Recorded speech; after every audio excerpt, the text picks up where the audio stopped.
With Louisiana farmers fighting both flood and drought at the same time, the Louisiana Department of Agriculture and Forestry is fighting for its budget, all the while trying to assist those same farmers. To find out more about the state of Louisiana agriculture as spring turns to summer, we now turn to This Week in Louisiana Agriculture's Avery Davidson with our in-studio guest. Avery? Mike, Louisiana is facing all of those challenges and more. Joining us now to give us the state of Louisiana agriculture is Commissioner of Agriculture and Forestry, Dr. Mike Strain. Good morning. How are you? Doing well, Commissioner.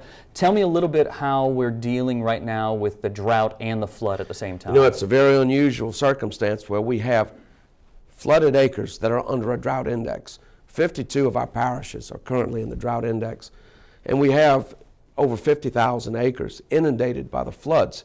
But now these waters came from up north. They're not from rains in Louisiana.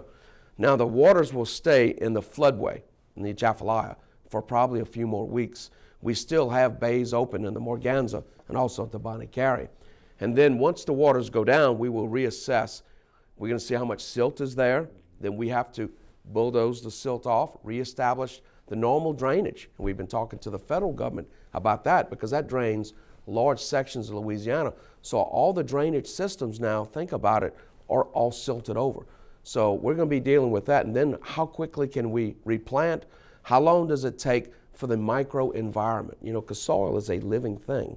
The nitrogens have been leached out and everything. How long does it take that to become fertile? The other issue is the drought.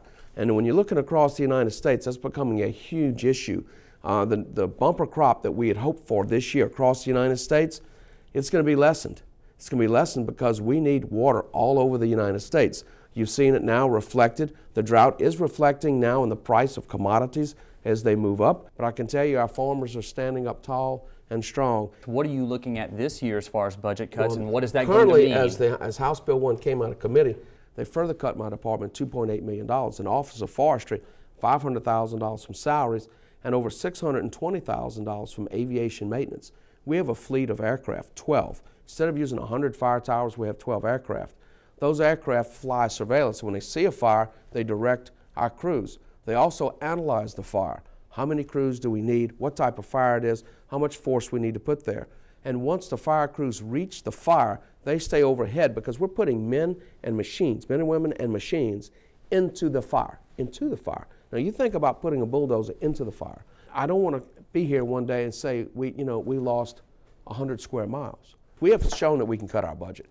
You know, we have cut our budget by more than 25%. Our budget went from $106 million a year to $86 million a year. We've downsized by over 30%.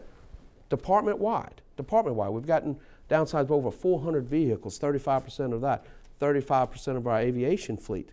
We have downsized. We have become to a point where we are lean and mean and getting the job done.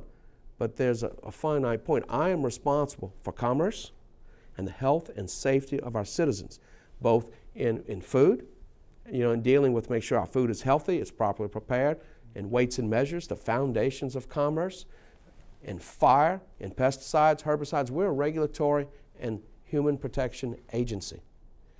It takes a finite force to do that because we cannot fail. That's the one thing about our missions when you talk about the health and safety of our citizens, right? There is no exception. Failure is not an option by any means necessary. I have broad constitutional powers and authorities, but there are also limitations of what I can do. So we're working with the legislature, but we've got to make sure they understand. You know, in some of the discussions we have, do you really understand what we're talking about when we have a wildland fire of 1,000 acres? 1,000 acres, that's absolutely that's huge. That's huge, right. You're talking about in square miles now, right? And the potential, what happens if it gets away. We have the driest times we've had in 100 years. And they're talking about the winds pushing that, right? And just a small spark. We have a burn ban in place. But there's a lot of fuel on the ground.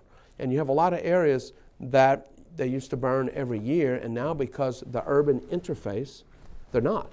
So they're having a different management type techniques there. But when that catches on fire, the fire is much more intense. And so there are a lot of issues there, but I can tell you our people are doing all they can with what they have, and we're very proud of them. We're hoping that the legislature will be able to restore some of that funding for you.